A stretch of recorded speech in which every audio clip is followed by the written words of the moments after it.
तो देखो बउआ, भारत के संविधान के अंतर्गत हमने प्रारंभ किया है अनुच्छेद 1। इंडिया अर्थात भारत राज्यों का एक संघ होगा। Article 1, India that is Bharat shall be a union of states. 1 नवंबर 1956 को राज्य पुनर्गठन अधिनियम 1956 स्टेट रीऑर्गेनाइजेशन एक्ट 1956 के तहत 7वां संविधान संशोधन 1956 या 7th amendment of Indian constitution 1956 के तहत part A, part B, part C, part D के राज्यों का समापन किया गया। They had been terminated. और भारत में भाषाओं के आधार पर 14 राज्य तथा 6 केंद्र शासित प्रदेश बनाए गए। On the basis of languages there were 14 states and 6 union territories were found और एस्टैब्लिश्ड। लेकिन अगर भाषाओं के आधार पर राज्यों का निर्माण किया जा रहा था तो आप 1956 की स्थिति के हिसाब से सोच कर देखो क्या होगा। अगर भाषाओं के आधार पर राज्यों को बनाया जा रहा है अर्थात राज्यों के बीच एकता की भावना कम हो जाएगी, हर राज्य एक दूसरे से अलग हो जाएगा। तो राज्यों के बीच एकता की भावना को विकसित करने के उद्देश्य से रीजनल काउंसिल क्षेत्रीय परिषद की भी गठन की गई। अर्थात दिशा के आधार पर जियोग्राफिकल पॉइंट ऑफ व्यू से कई राज्यों को मिलाकर एक क्षेत्रीय परिषद, एक रीजनल काउंसिल बनाया जाए और उस रीजनल काउंसिल के अध्यक्ष होंगे बाय डिफॉल्ट गृह मंत्री, केंद्रीय गृह मंत्री। जैसे फॉर एग्जांपल 1 नवंबर 1956 को भारत में 5 रीजनल काउंसिल क्षेत्रीय परिषद बनाया गया। जैसे बात करते हैं मोटा मोटी कि जम्मू कश्मीर, पंजाब, हरियाणा, राजस्थान, हिमाचल प्रदेश, इसमें 2 केंद्र शासित प्रदेश जोड़े गए। उस समय सिर्फ दिल्ली था, चंडीगढ़ तो था ही नहीं। आज चंडीगढ़ अवेलेबल है इसमें। तो इन सबको मिला के बनाया गया उत्तरी क्षेत्रीय परिषद, नॉर्थ रीजनल काउंसिल। ऐसी दक्षिण क्षेत्रीय परिषद, साउथ रीजनल काउंसिल, पश्चिमी क्षेत्रीय परिषद, western regional council, eastern regional council, पूर्वी क्षेत्रीय परिषद और एक मध्य क्षेत्रीय परिषद, मिडल और यू कैन से सेंट्रल रीजनल काउंसिल बनाया गया। 5 क्षेत्रीय परिषद बनाया गया, 5 रीजनल काउंसिल बनाया गया और हर रीजनल काउंसिल में कुछ राज्य है तथा केंद्र शासित प्रदेश है।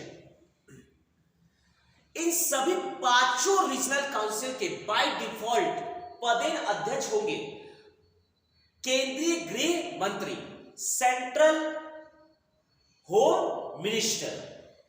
ऐसा समझ। अब हर रीजनल काउंसिल में उपाध्यक्ष होंगे। तो हर राज्य में मुख्यमंत्री है तो किसी एक मुख्यमंत्री को बनाया जाएगा उसका उपाध्यक्ष, वाइस चेयरपर्सन, वाइस प्रेसिडेंट बनाया जाएगा और वो उनका कार्यकाल रहेगा 1 वर्ष का। जैसे मान लो किसी क्षेत्रीय परिषद में, किसी रीजनल काउंसिल में 5 राज्य है। कितने राज्य हैं? 5 स्टेट है। उसमें से 5 मुख्यमंत्री होंगे तो किसी एक मुख्यमंत्री को क्या बनाया जाएगा? अध्यक्ष। तो अध्यक्ष नहीं बनेगा, ये क्या बनेगा? Vice president. क्योंकि बाय डिफॉल्ट सभी रीजनल काउंसिल के प्रेसिडेंट कौन है? Home minister of India, central home minister. और हर रीजनल काउंसिल में एक क्या होगा? Vice president. तो 5 राज्य, अगर किसी क्षेत्रीय परिषद में 5 राज्य हैं तो एक मुख्यमंत्री को क्या बनाया जाएगा, 1 वर्ष के लिए वाइस प्रेसिडेंट, फिर 1 साल के बाद ये बनेगा, 1 साल के बाद ये बनेगा, 1 साल के बाद ये, 1 साल के बाद ये, फिर ये बनेगा। तो ये कैसे होगा, साइक्लिक ऑर्डर में वाइस प्रेसिडेंट बनेंगे। आया समझ? तो इसी को हम देखने जा रहे हैं। लेकिन क्षेत्रीय परिषद या रीजनल काउंसिल बनाए जाने का कारण क्या था? क्योंकि याद करो 1956 में जब भाषाओं के आधार पर राज्यों का निर्माण हो रहा है तो हर राज्य एक दूसरे से अलग अलग हो जाएंगे, राज्यों में एकता की भावना का विकास नहीं हो पाएगा। तो राज्यों में एकता की भावना के विकास के लिए रीजनल काउंसिल या क्षेत्रीय परिषद की स्थापना की गई पंडित जवाहरलाल नेहरू के द्वारा 1 नवंबर 1956 को। व्यू समझ में आया कि रीजनल काउंसिल की स्थापना क्यों हुई, और ये आज भी है।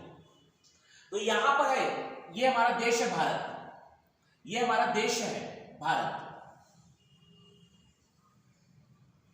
हम लोग डिस्कस करने जा रहे हैं रीजनल काउंसिल, क्षेत्रीय परिषद। ध्यान दीजिए,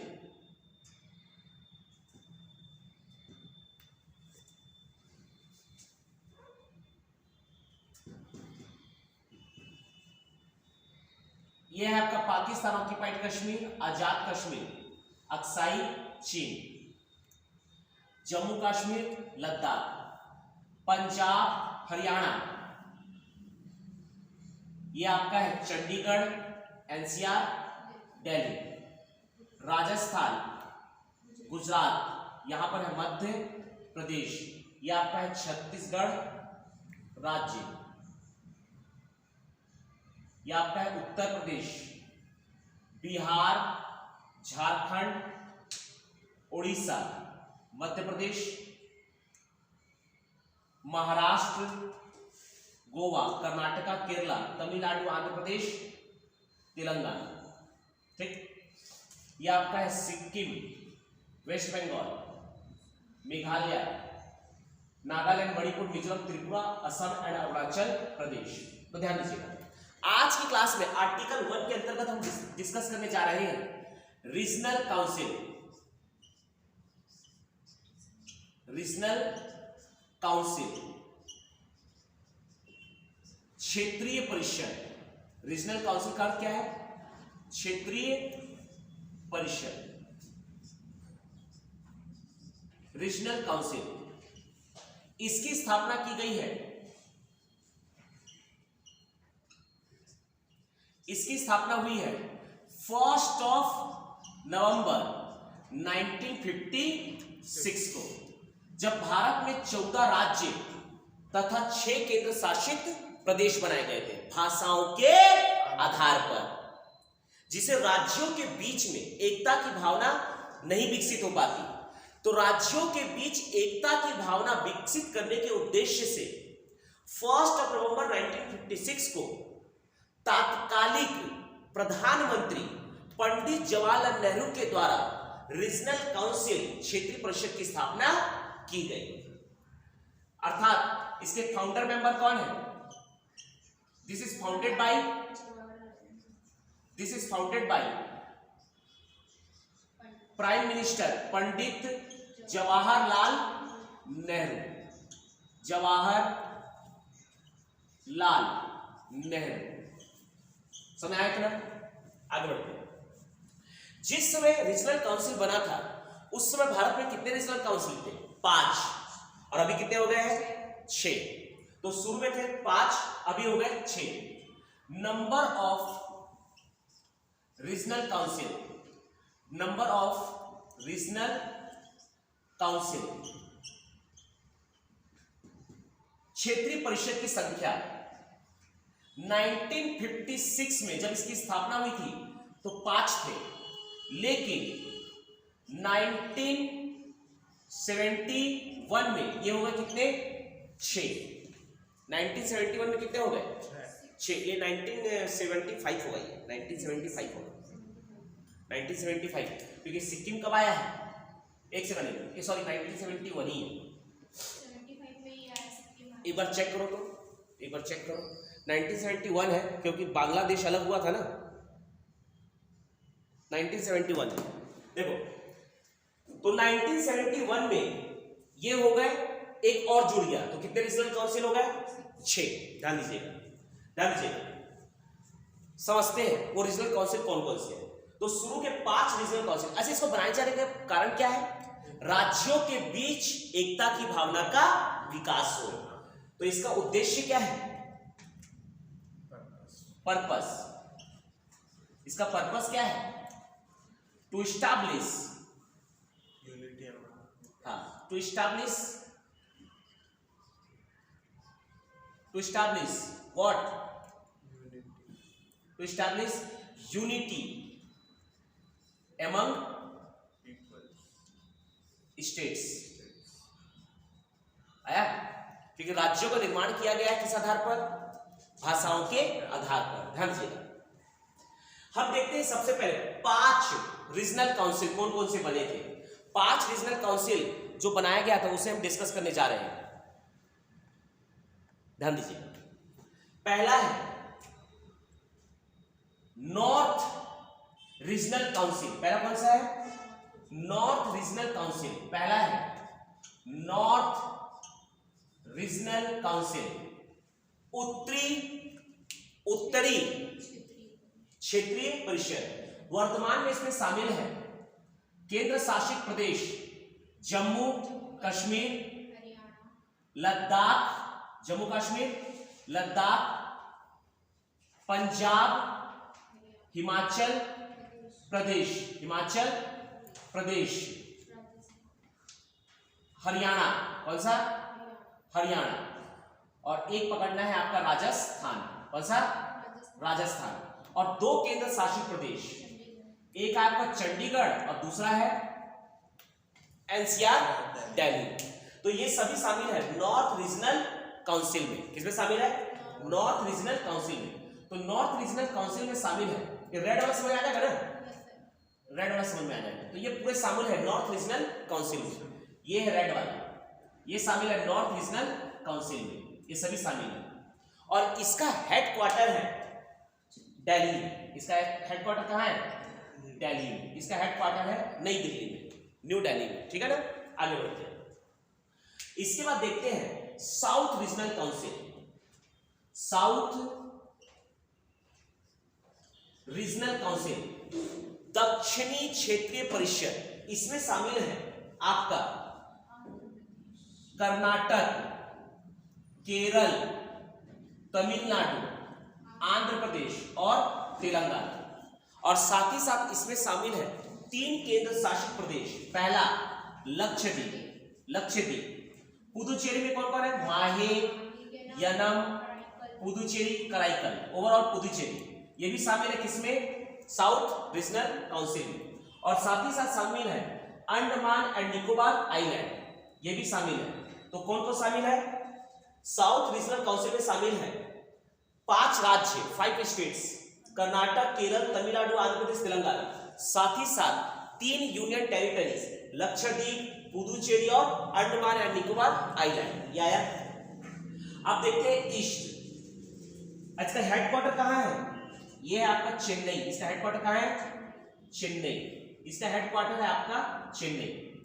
इसके बाद देखते हैं ईस्ट और eastern, you can say eastern और east regional council.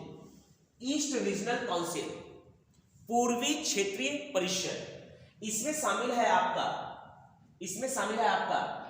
Bihar, Jharkhand, Orissa, पश्चिम बंगाल। बस यही शामिल है। पश्चिम बंगाल, बिहार, झारखंड और उड़ीसा, बस। और इसका हेडक्वार्टर है कोलकाता। हेडक्वार्टर कहाँ है? कोलकाता। इसका हेडक्वार्टर है कोलकाता। मतलब यहां पर देखो 4 राज्य है। इसका मतलब बाय डिफॉल्ट सबका अध्यक्ष कौन होगा? Cabinet home minister. लेकिन इसका जो हेड रहेगा वो कहलाएगा वाइस प्रेसिडेंट। इस 4 राज्यों में से कोई एक राज्य का क्या बनेगा? मुख्यमंत्री, वाइस प्रेसिडेंट। अब बाकी सभी मुख्यमंत्री क्या रहेंगे? मेंबर्स। ठीक है ना? लेकिन हर एक वाइस प्रेसिडेंट का जो टेन्योर रहेगा, कार्यकाल रहेगा, कितने साल का रहेगा? 1 साल। एक साल के बाद दूसरा मुख्यमंत्री बनेगा वाइस प्रेसिडेंट। जैसे मान लो ये पहले बना, फिर ये बना, फिर ये बना, फिर ये बना, फिर ये बनेगा, फिर ये बनेगा, ये बनेगा, एक एक साल के बनते जाएंगे साइक्लिक ऑर्डर में, चक्रीय क्रम के आधार पर। इधर देखते हैं वेस्ट और western regional council. Western regional council में दो ही स्टेट है, एक है आपका क्या, एक है आपका गुजरात और एक है आपका महाराष्ट्र। गुजरात और महाराष्ट्र, गुजरात और महाराष्ट्र, साथ ही साथ यहां पर और गुजरात महाराष्ट्र और गोवा, गुजरात महाराष्ट्र और गोवा, और साथ ही साथ यूनियन टेरिटरी में शामिल है दमन and Diu, Dadar and Nagar Haveli. White board दिख रहा है, फिजिकली यहां पर आएगा ये पूरा, है ना। तो इसमें शामिल है गुजरात, महाराष्ट्र, गोवा, और यूनियन टेरिटरी में दमन and Diu, Dadar and Nagar Haveli. Daman and Diu, Dadar Nagar Haveli तो एक ही यूनियन टेरिटरी है। तो देखा जाए तो इसमें शामिल है कौन कौन, गुजरात, महाराष्ट्र और गोवा, और यूनियन टेरिटरी कौन कौन से, दमन एंड दीव, दादर एंड नगर हवेली। इसके बाद आता है सेंट्रल रीजनल काउंसिल। कौन सा, सेंट्रल रीजनल काउंसिल। यहां कर देता हूं, चलो यहां कर देता हूं, central regional council. Central regional council में 4 ही स्टेट है। वो स्टेट है, पहला देखना है आपको, पहला है आपका उत्तराखंड। कौन है, उत्तराखंड। कौन है, उत्तराखंड। दूसरा उत्तर प्रदेश, तीसरा मध्य प्रदेश और चौथा छत्तीसगढ़। ये 4 राज्य, मात्र ये 4 राज्य, 1 2 ये 3 और ये 4, तो ये 4 राज्य है, ठीक है ना, बनेगा दिमाग में। इसके अच्छा, इसका हेडक्वार्टर कहां पर है, प्रयागराज, इलाहाबाद। इसका हेडक्वार्टर कहां है, प्रयागराज, उस समय का इलाहाबाद। वेस्ट रीजनल काउंसिल का हेडक्वार्टर है मुंबई। कहां है, मुंबई। इसका चेन्नई, इसका दिल्ली, इसका कोलकाता, इसका मुंबई और इसका प्रयागराज। तो कितने रीजनल काउंसिल हो गए, 5। लेकिन 1971 में एक 6वां रीजनल काउंसिल बना है, ये वाला। इसका नाम है ईस्ट, नॉर्थ ईस्ट, क्या बोलते हैं, नॉर्थ ईस्ट रीजनल काउंसिल, उत्तरी पूर्वी क्षेत्रीय परिषद। और इसमें शामिल है 8 सिस्टर्स। क्या शामिल है, 8 सिस्टर्स। और 8 सिस्टर्स तो हम जानते ही हैं, कौन कौन से हैं, देखो, सिक्किम, मेघालय, नागालैंड, मणिपुर, मिजोरम, त्रिपुरा, असम और अरुणाचल प्रदेश। और इसका हेडक्वार्टर है शिलोंग। इसका हेडक्वार्टर कहां है, शिलोंग। इसका हेडक्वार्टर है शिलोंग, ठीक है, ये समझ आ गया। अब हम ये देखने जा रहे हैं कि इसका स्ट्रक्चर कैसा होता है, संरचना कैसे होता है, कैसे ये काम करता है। तो स्ट्रक्चर समझो। इसके स्ट्रक्चर में एक होता है प्रेसिडेंट, अध्यक्ष। एक होता है अध्यक्ष या प्रेसिडेंट, अध्यक्ष या प्रेसिडेंट। तो इसका एक्स ऑफिसियो चेयरपर्सन या प्रेसिडेंट लिखो, एक्स ऑफिसियो प्रेसिडेंट मतलब पदेन अध्यक्ष। पदेन अध्यक्ष का मतलब क्या होता है, बाय डिफॉल्ट, उनको बताने की जरूरत नहीं है। जो भी भारत का गृह मंत्री बनेगा, जो भी सेंट्रल होम मिनिस्टर बनेगा, वो बाय डिफॉल्ट इसका क्या रहेगा, रीजनल काउंसिल का अध्यक्ष रहेगा, प्रेसिडेंट रहेगा। तो एक्स ऑफिसियो प्रेसिडेंट रहते हैं इसके कैबिनेट होम मिनिस्टर, इसके रहते हैं प्रेसिडेंट। इसका मतलब भारत में यहां पर 6 रीजनल काउंसिल है। बाय डिफॉल्ट सबके अध्यक्ष कौन है, सेंट्रल होम मिनिस्टर। आया। इसके बाद जितने भी रीजनल काउंसिल है, जैसे ये पहला रीजनल काउंसिल कौन सा, नॉर्थ रीजनल काउंसिल, इसके हेड को हम कहेंगे वॉइस प्रेसिडेंट। क्या कहेंगे, वॉइस प्रेसिडेंट। और इसका टर्नओवर कितना रहेगा, 1 ईयर का। कितने साल का रहेगा इसका टर्नओवर, इसका कार्यकाल रहेगा 1 साल का। अब जैसे फॉर एग्जांपल यहां पर ले लो, जैसे मान लो इसको ले लो, ईस्ट रीजनल काउंसिल, यहां 4 राज्य, 1 2 3 4, ये बनेगा मान लो अध्यक्ष। बिहार का जो भी मुख्यमंत्री है वो क्या बनेगा, अध्यक्ष बनेगा। अगले साल ये अध्यक्ष बन गया, अगले साल ये अध्यक्ष बन गया, अगले साल ये अध्यक्ष बन गया, यहाँ का मुख्यमंत्री आया। फिर से ये बनेगा यहाँ का मुख्यमंत्री, यहाँ का अध्यक्ष नहीं बल्कि वाइस प्रेसिडेंट। तो वाइस प्रेसिडेंट कौन बनता है 1 साल के लिए, चीफ मिनिस्टर। कौन बनता है, chief minister of state. Chief minister है ये बनता है वाइस प्रेसिडेंट। तो इस रीजनल काउंसिल में मान लो 4 चीफ मिनिस्टर है, तो वो उसमें से एक चीफ मिनिस्टर क्या बनेगा, वाइस प्रेसिडेंट, और 1 साल के बाद दूसरा चीफ मिनिस्टर बनेगा वाइस प्रेसिडेंट। तो एक साल के कार्यकाल में, एक साल के टेन्योर में ये बनते हैं क्या, वाइस प्रेसिडेंट आया। और बाकी जो मेंबर होंगे, जैसे यहाँ के जो बाकी सदस्य कौन होंगे, समझो मान लो ईस्ट रीजनल काउंसिल को मैं एज एग्जांपल ले रहा हूं, तो यहाँ का एक सीएम, मान लो सीएम ऑफ बिहार क्या बन गया है, वाइस प्रेसिडेंट। बाकी जो मेंबर होंगे वो कौन होंगे, बाकी राज्यों के चीफ मिनिस्टर्स। ठीक, तो मेंबर्स कौन होंगे इसमें, जैसे मान लो ईस्ट रीजनल काउंसिल में मेंबर कौन होंगे, रिमेनिंग चीफ मिनिस्टर्स। बचे हुए जो मुख्यमंत्री है वही क्या बन जाएंगे, इसके सदस्य। साथ ही साथ हर राज्य के 2 मिनिस्टर, 2 मिनिस्टर्स ऑफ स्टेट, हर एक राज्य के, एवरी स्टेट्स लिख देते हैं, क्या लिखते हैं, एवरी स्टेट्स, एवरी स्टेट्स। अब समझो यहां पर प्रत्येक राज्य के 2 मिनिस्टर भी से क्या होंगे, सदस्य होंगे। और इनको नॉमिनेट कौन करता है, वहां का गवर्नर। नॉमिनेटेड बाय राज्यपाल, मतलब गवर्नर।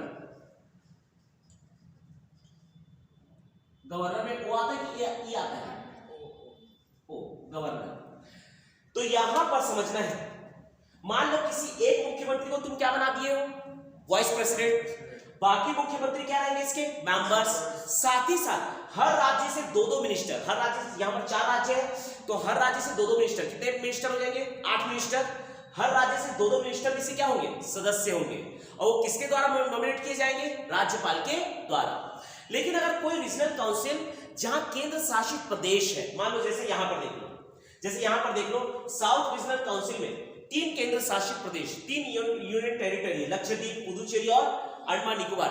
तो यहां पर मुख्यमंत्री तो है नहीं, चलो पुदुचेरी में तो मुख्यमंत्री है तो वो अध्यक्ष भी बन सकता है, लेकिन बाकी जो केंद्र शासित प्रदेश है यहां से भी 2 सदस्य आएंगे राज्यपाल की अनुशंसा पर, आया, उपराज्यपाल की अनुशंसा पर। सुनाया मेरी बात को। तो ये हो गए 2 मिनिस्टर्स ऑफ एवरी स्टेट। लेकिन अगर कहीं केंद्र शासित प्रदेश है तो वहां तो मिनिस्टर है ही नहीं, कोई ऐसा केंद्र शासित प्रदेश जहां मिनिस्टर नहीं है। जब मिनिस्टर नहीं है तो वहां उपराज्यपाल अपने तरफ से 2 नाम को क्या, 2 सदस्यों को क्या करेगा, नामित कर देगा। तो प्लस कौन, 2 मेंबर्स फ्रॉम कहां, union territories, nominated by governor. आया, वहां के जो भी गवर्नर या उपराज्यपाल होंगे। आया समझ, नहीं आया, हाँ ये समझ आया। तो ये इसका स्ट्रक्चर है, किसका, रीजनल काउंसिल का। ओवरऑल रीजनल काउंसिल को बनाया जाने का कारण क्या है, राज्यों के बीच एकता की भावना का विकास किया जाए। तो इतने ही रहने देते हैं, अगला वीडियो, अगला टॉपिक, ठीक है ना। जय हिंद, जय भारत।